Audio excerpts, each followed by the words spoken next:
Good morning, SEC. Oh, come on in. Come on in. Have a seat. Stay a while. We're going to talk a little SEC football. A little Bill Belichick. Actually, I got to mention him, right? Because we haven't got to talk about the Monday game yet. We got Brian Kelly out here. Jeez Louise out here. Got with receipts in his hands. He says, I'm tired of you making fun of these LSU Tigers. He goes on a little bit of a warpath. We're going to track that. And then why everybody's here, they want to see where their quarterback is after week one. I felt like after the week one games, we kept saying, man, I was wrong about this guy, or man, people were sleeping on this guy. We're going to talk quarterbacks. We're going to re-rank them from last to first. I'm sure this list will not be controversial. That and much, much more on this episode of SEC Hangover.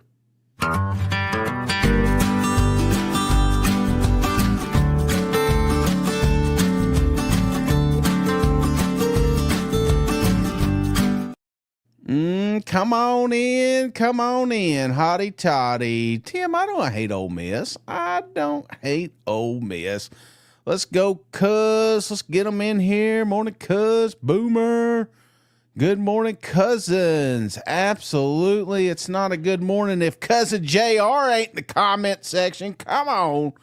Waking up early. I don't know what time it is where he's at, but I appreciate you, the absolute legend, cousin JR. Sorry if I get my damn words right. Cousin hooked up. Hook 'em up with a membership. Welcome to the family. Cousin hook 'em up. Courtesy of cousin JR. Come on in. Water's fine. All right, let's see here. We got, before we get going, just remind the cousins we are brought to you by MyBookie. Right now, if you use promo code SEC, your first bet is safe. What does that mean? That means if you make a bet on MyBookie right now, you jump on there, log on, use promo code SEC, place a bet up to $500. If you are wrong, guess what MyBookie's going to do? They're going to give you your money back. Oh, I know there's a lot of cousins that like to get their money back after they see this list, but if you also are in town, make sure you stop by and see our boys and girls at Tennessee Legend Distillery. You can find them in Sevierville locations, Nashville locations. They reached out to us yesterday. We got some pretty exciting stuff coming up. They're going to have some giveaways. You guys will be a part of that. But if you do swing by there and tell them the cousin sent you, you not only you're going to get a discount, but you're also going to get a gift. Come on now. And a lot of cousins, shout out to the cousins, going to their local package stores and saying, hey, we need some of the stuff on the shelf. If you get that done and it's on your shelf, take a picture and send it to me at thatsecpodcast@gmail.com, and maybe we'll have something special for you. All right, let's jump in to some of this action. You know, it's always funny.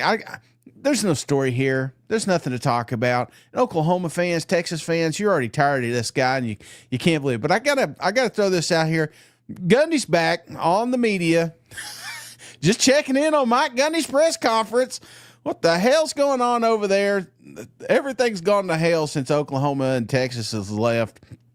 But let's jump in. Also, I want to talk a little bit about Bill Belichick. A little elderly abuse over there in North Carolina. Got their asses handed to them from TCU. And everybody want to talk about Bill's girlfriend. Where is she? She's on the sideline. Where else would she be?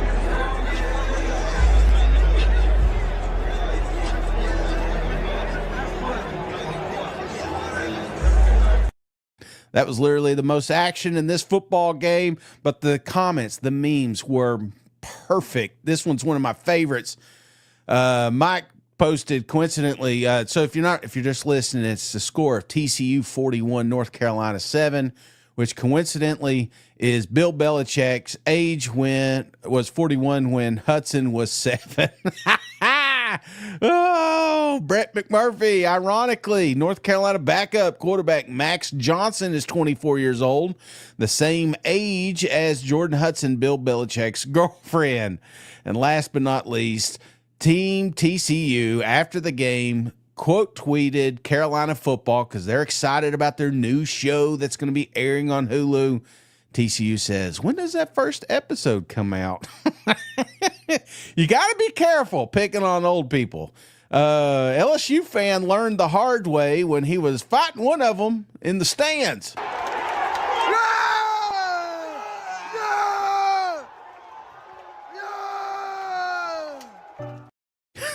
My man. Oh, this is why you got to be careful, kids. Football's emotional, right? This guy on the right probably invested a shit ton of money. He's so pumped up about Clemson being here. LSU kid thought it'd be funny to flip him off, make him famous for TikTok. By God, they made him famous right here. So be careful who you run into out there, kiddos. Now, we're going to go down to Arizona State for a second. I don't know if you're familiar with Coach Dillingham, but you should be because he's on just about every short list. Bama would like to have him right now. I'm sure Mississippi State would probably like to have him right now. But I don't know if Dillingham's quite SEC ready after these comments. He talks about the hotel location. As everybody knows, they're going down to Davis Wade Stadium, and he's talking about there's not a hotel within an hour and a half. I'm going to prove that wrong. He said there's no good food around there. So just listen to these dumb comments. So interesting is now that we play in a lot smaller towns, we play further away from stadiums, our road games. So we stay about an hour and 20, hour and 15 minutes away from the stadium this week because that's the nearest hotel that's not a casino to stay at. No, it's the truth. That's some teams stay at the casino. That wasn't even a joke. But it's just the nearest hotel. And then you talk, some guys are finicky eaters. So it's like some guys at these hotels, they don't like the food. It's not good. So now we get like sandwiches on the side. You know, Texas Tech we played last year, and our guys got sick the day of the game. We had about 10 guys that stomachs, they're getting IVs because their stomachs were sick from the food. I've never even said that. But it's just you're learning and growing along the way. So now it's like, okay, we need the food we get. And then if a player who's a finicky eater, we also need like a sub sandwich or a hamburger or something that they're comfortable with because you're gone, you know, the pregame meal and then the night meal if they don't go that amount of time with a good meal. So that's something that I learned, you know, when you're going to like Seattle, right? The food, you know, their food's unbelievable, but some of the smaller towns, it's harder to, you know, feed 160 guys. So we're just trying to adapt. Come on, you soft bastard. You ain't going to make it over here. I've never wanted Mississippi State to win a football game so much in my life than hearing these comments. Can't finicky eaters. Finicky eaters? Come on, man. Get out of here. And I showed you there's plenty of hotels near there, so don't let them poor mouth you. Talking about mouth.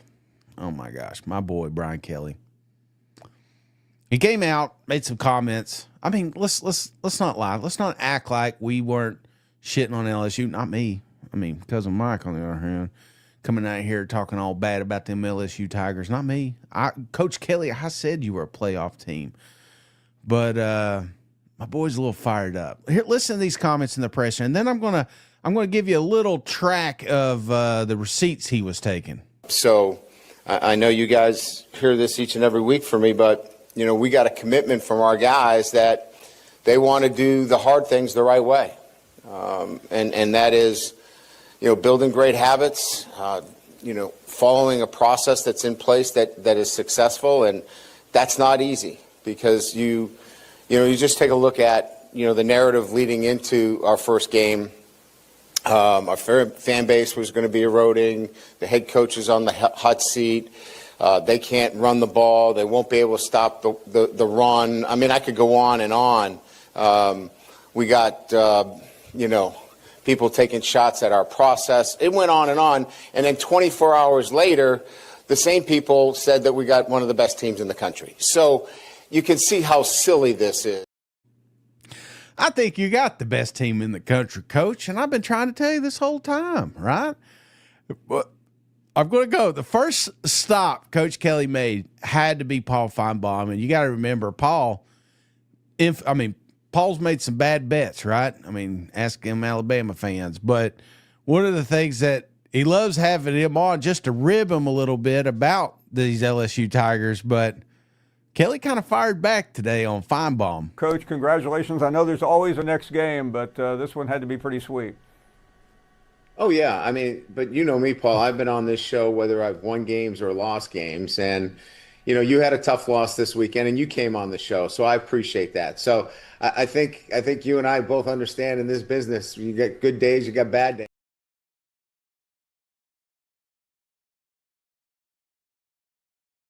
Absolutely love it. You got to back it up, and they will. I mean, it feels like this is kind of a cupcake week. There's a few games. I mean, obviously, I'm at the biggest one of the week right now, but you know, LSU, take your victory laps, right? Take your victory laps. You deserve it. This defense was elite. The offense was great. I think you're going to like where your quarterback's at in these new quarterback rankings, but you know, not everybody thought that was a perfect game. In fact, Dabo comes out here and pretty much says LSU sucked. We just sucked a little more. I mean, if we make the first tackle, I mean, Wade's got the guy. He's got, I mean, I don't even know how his knee didn't go down, but he, you know, without that run, I mean, like I said, the last 58 minutes is 2.8. And that is a physical group. It's a very smart quarterback, and that is a back. So they're going to be a problem, and they got some explosive dudes, and it was a hell of a game. It was a hell of a game down to the last play, right out of the gate. It's like getting the final exam day one of class. They made a 65, we made a 58. Neither one of us were great. Neither one of us are great. They made a 65, we made a 58. Coach Kelly, what do you think about that? We dominated him in the second half. So he's either a really good grader for, you know, giving himself a 58, or he's a really hard grader on us, or he didn't see the second half, which that might be the case. He might not have wanted to see the second half. That's all I got on Coach Kelly, but I absolutely love this. This is there's a handful of coaches in this league that speak like from their heart, you know? I mean, you could go out here and you can hear coach speak just about everywhere, including the SEC, and it used to be real bad back in the day. In fact, we couldn't get any comments from these guys. But Coach Kelly, Coach Beamer, Coach Kiffin, you know, these guys are telling you, drink. These guys are opening up and telling you exactly how they feel. Now, we criticize them a little bit, but it's also nice when you see the ribbing, because why? It makes these games more fun, right? If LSU does this to Alabama and then Coach Kelly comes out here and says shit, well, guess what? Next time Alabama and LSU, it's got a little extra seasoning on it, right? So I Coach Kelly, if you're listening, which I doubt it, it's early, you may be doing something else busy, keep it up, my friend. Keep it up. You are moving up the list of my favorite coaches to talk about. Now, at the bottom of the list, I think we all know who this is, right? Kalen DeBoer. What the hell? For this week, you're saying, or are you referring to last going week? up to Florida State before that game. I said that? You said that, yeah, before. Oh, just, Yeah. Okay, all right. Today, Junior? Okay, love the background, Cousin Shane. Beautiful side. I predict ought to have $2 on the ground against Michigan's ass Saturday. Boomer. I think you're right. I mean, obviously they held him back for a reason, and that reason is week 2, and that's what I think is going to happen. You know, I felt like I gave Mateer a little too much love on this upcoming list because of what I saw Saturday, but I think for Oklahoma to have that success, they got to have that balance, right? And that balance is Oklahoma. You think of running, you think of defense, and I feel like they get back to that week 2. So I appreciate the donation, cuz I also appreciate Dynamite getting up bright and early, gifting who we got here. Volcano. Geez Louise, what a name that is. Volcano, the Sweat Volcano. I guess that's it. Well, welcome to the family, Volcano. Jeez.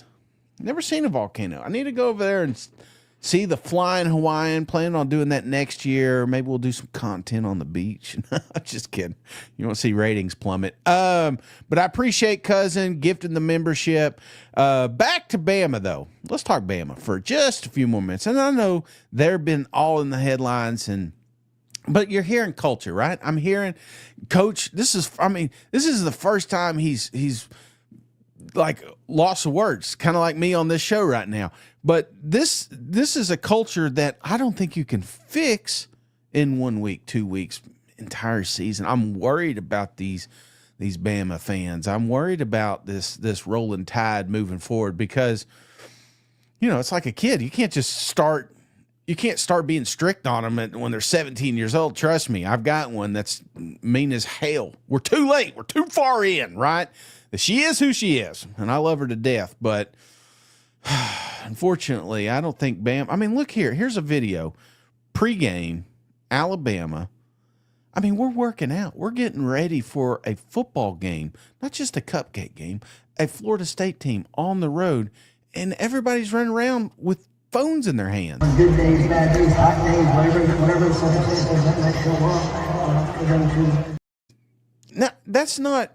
I'm not saying that that's wrong. I mean, all kids listen to music, and clearly probably these shorts, these Nike shorts, don't have pockets. Fix it, man. You're Alabama. Have shorts with so these kids can get out there and pregame, but they're holding their damn phones. Could you imagine Nick Saban on the sideline seeing this? No, you can't imagine because it would never happen. Even coaches don't even know what his quarterback's saying. Hey, Kalen, you talked a little bit about Ty's performance post-game, but I'm curious. He said he called every drive after the first one. He said the offense played complacent.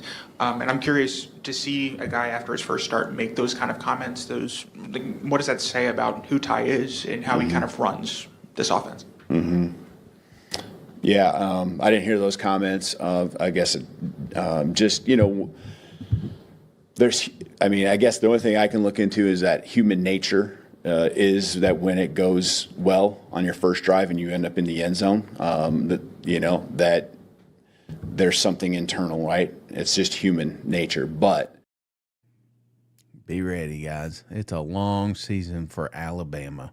I talked to Mike about this last night, and I said, looking at the remainder of the schedule, where would you put Florida State as far as strength? Like, would you have them at the 5th spot, the 3rd spot? Mike thinks there's 5 to 6 more teams that are better than Florida State right now on the schedule. And if Alabama ends with a 6-6, a 7-5, I think we may have the quickest turnaround Alabama firing I've seen in my lifetime. But, all right, enough Bama. Let's give them a chance, right? I think everybody's like, hey, let's let them. Let's let it marinate a little bit. Let's let Coach is going to excel year 3. Look at this recruiting class, right? Maybe they should keep the board. All right, let's get into it. Why are we here?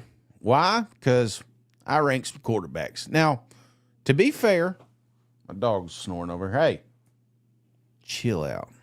Chill out. When you look at quarterbacks, nobody comes to me and says, Shane, what's your favorite scheme on offense? Nobody comes to me and says, who has the best throwing mechanics? No, I'm the fan. I'm just like you. I sit on the couch. I drink cold beer. I watched all the football games, and I judge which quarterback's the worst to which quarterback's the best. And I feel like a reevaluation. Again, this is week 2. We're going into week 2. I want to be crystal clear here. There's going to be some of these names that by week 12, I don't want to come back to this one and say, well, Shane had them 8th or Shane had them 12th. Well, week 2 I did. This is a list that could change throughout the season, but nobody comes to me. You know what they come to me for? Like, what best soda pairs well with a pepperoni pizza? What tactics do you use in a tug of war competition? That's what people come to me for. But, it's my show, and I want to talk quarterbacks. So let's start with the worst quarterback in the SEC, none other than Zach Calzada. A&M fans know him well. Auburn fans know him well. Zach Calzada really struggled this week. Now, again, tougher opponent, But look at these stats, man. 43% completion, 85 pass yards. This was such a tough watch. No doubt in my mind. Tier of his own. Number 16, Zach Calzada. Right above him, number 15, we're going Blake Shapen, Mississippi State. Now, listen. Did he have some nice yardage? Did he have some nice stats? Yes. 270 yards. I felt like when you're looking at Mississippi State here, that first drive, if you back out the first drive, even the first drive, if you watch the touchdown, the guy was wide open and he had to slow down. They got some work to do, right? I do love Blake Shape. I think he's perfect for what Mississippi State's trying to do.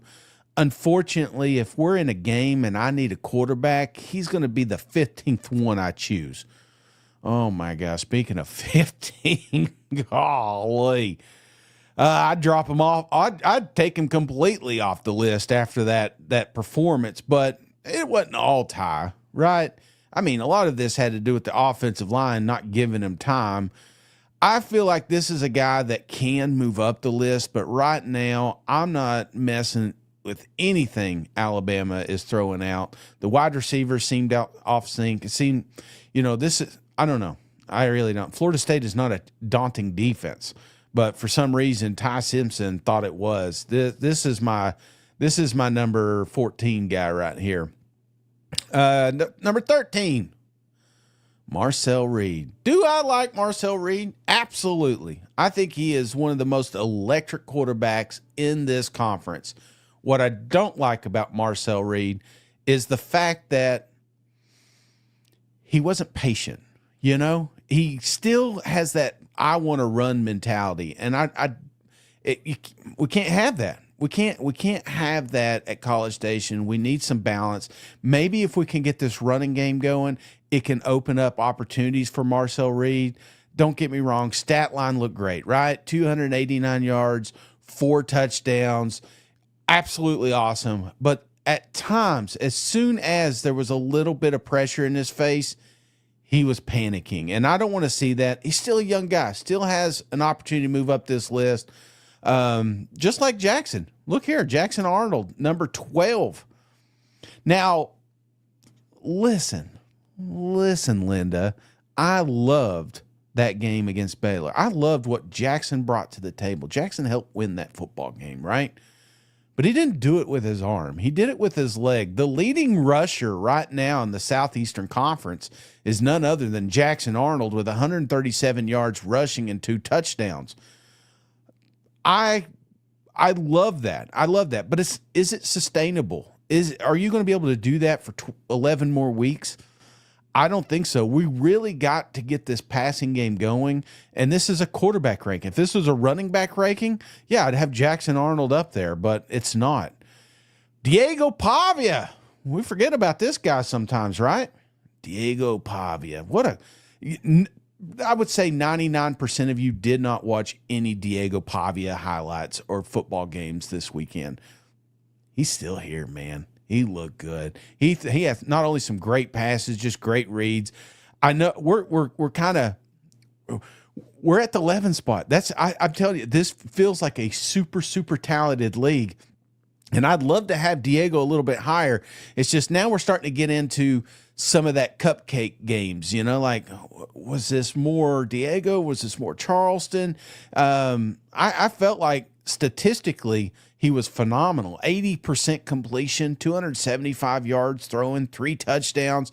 Diego did what Diego was supposed to do in this game, but I need to see it. I need to see it against a defense that has some sort of life. Same thing with Gunner here. Gunner at the 10 spot. Now, Gunner, to be fair, if I would have done this after the first quarter of the game, I would have put Gunner at the top. Similar to Jackson, this man has some damn wheels to him. 73 yards rushing, 2 touchdowns. It was the passing, though. Again, even Kirby was asked in the press conference, not about Gunner, but he was talked about quarterbacks. He says somebody was asking him about the mobile quarterbacks in the Southeastern Conference, which you see a lot of them now. And, he says there's a fine line. He goes, because you got runners and you got passers. And he says, even if you got an elite runner, They have to spend time developing that. And that takes away from the passing. So it's kind of like this balance. There's only a handful of players, I feel like, that can truly balance both. Gunner's not there yet, but he can be. Absolutely. In fact, I thought he made a great point. Kirby said, back in the day, the reason we didn't have so many mobiles because if they saw somebody like this, they just put them at running back. Now, this one was the biggest drop on the list. None other than Arch Manning. Now, calm down. Can Arch Manning still be the number one pick? Sure. Right? Can he be at a Heisman one day? Sure. May he win a national championship this year? Possibly. But we're talking week 2, guys. And what I saw week 1 was a quarterback that was a little scared. Surprised me. A little timid. Now, that may be more of the coach's fault. That may be more of the fact that they're on Columbus, Ohio, fighting for the life, toughest opponent that the Southeastern Conference had to face this week. Possibly, right? At times looked really good. I thought there was some windows he threw in that were like, this is what we signed up for. But we can't all be number one. Arch can move up this list, but right now, I got him at number 9. Now this one I had further down the list. Not going to lie. Austin Simmons, Ole Miss. I had him, I think, originally when I started doing this about 13, 14. And this is a guy that just kept creeping up. Why? Because I kept watching games. Ole Miss, I rewatched this thing. I feel like if you can back out some of the mistakes he made in that first quarter, Austin Simmons could be a top 5 quarterback in this league. Now, what I love about Austin Simmons is the potential. The ceiling is a lot higher on this kid than I thought. This is a guy at the end of the year could be the best quarterback in this league. And I'm not just saying that to say, I'm being honest with you. There was some absolute dime stone in this football game. He's young. He made some early mistakes. That's why, again, I keep reminding you, this is week 2. But Austin Simmons is going to be a dangerous dude, and Lane Kiffin just reloads at quarterback. Speaking of reloading, big game this week.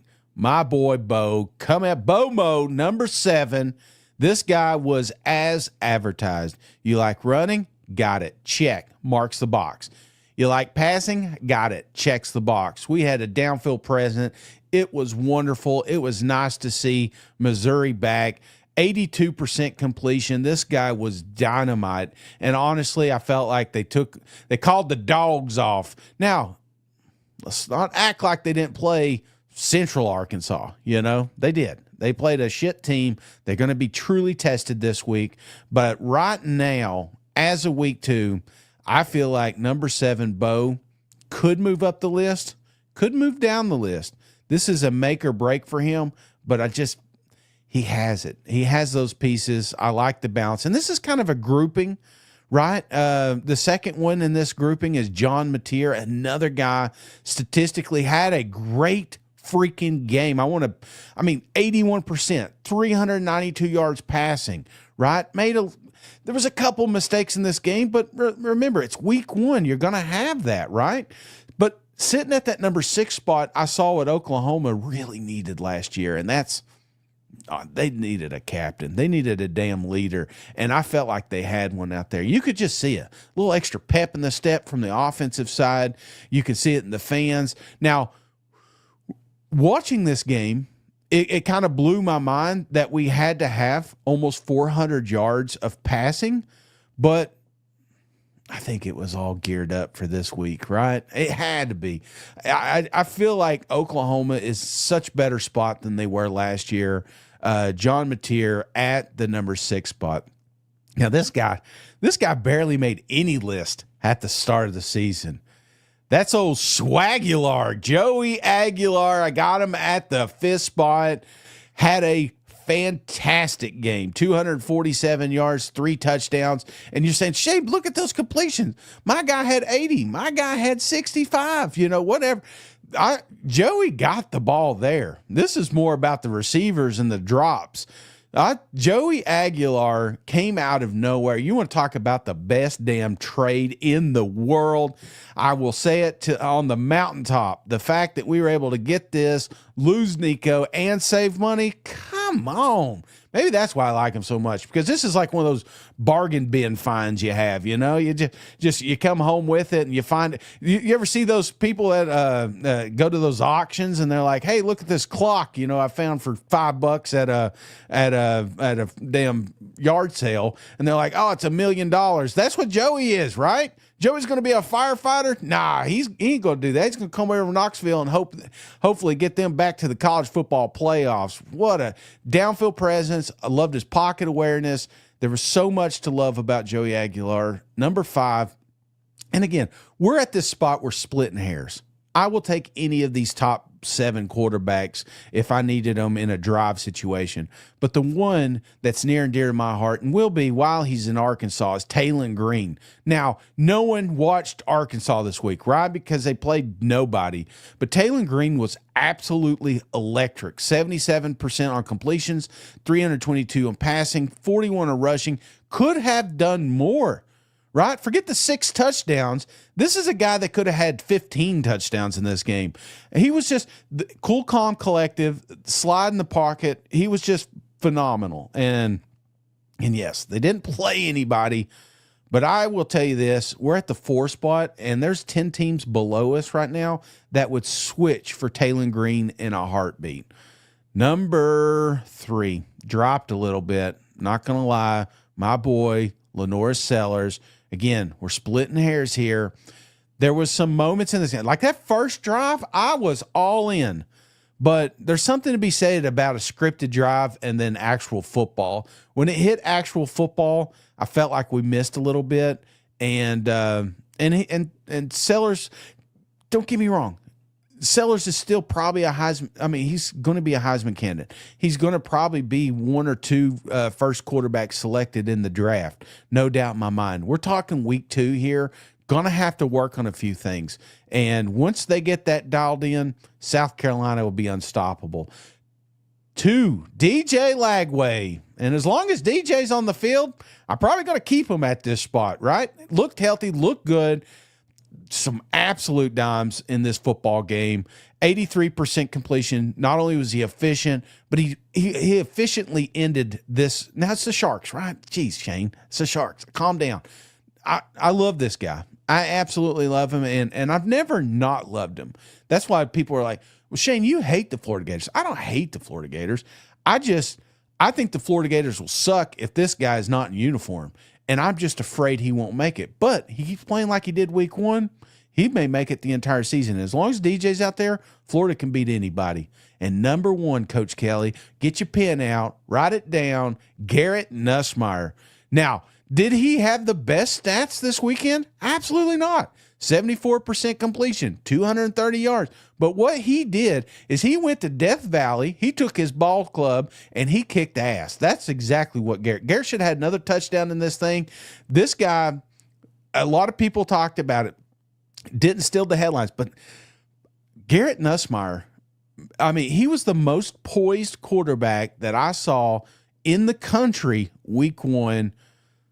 That's my number 1 list. So I got 104 comments. I apologize if I can't get to you here, but I suck at doing 2 things at one time.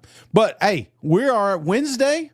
I appreciate the cousins participating in this non-controversial list. And I hope you have a wonderful day. Got to get out of here. Go Vols. We will see you tonight. We got mailbag. Hey, buddy, this beer's for you, Mike, and Cousin Shane. That SEC podcast loves the Pirate, and the Pirate loves that SEC podcast. Hail State.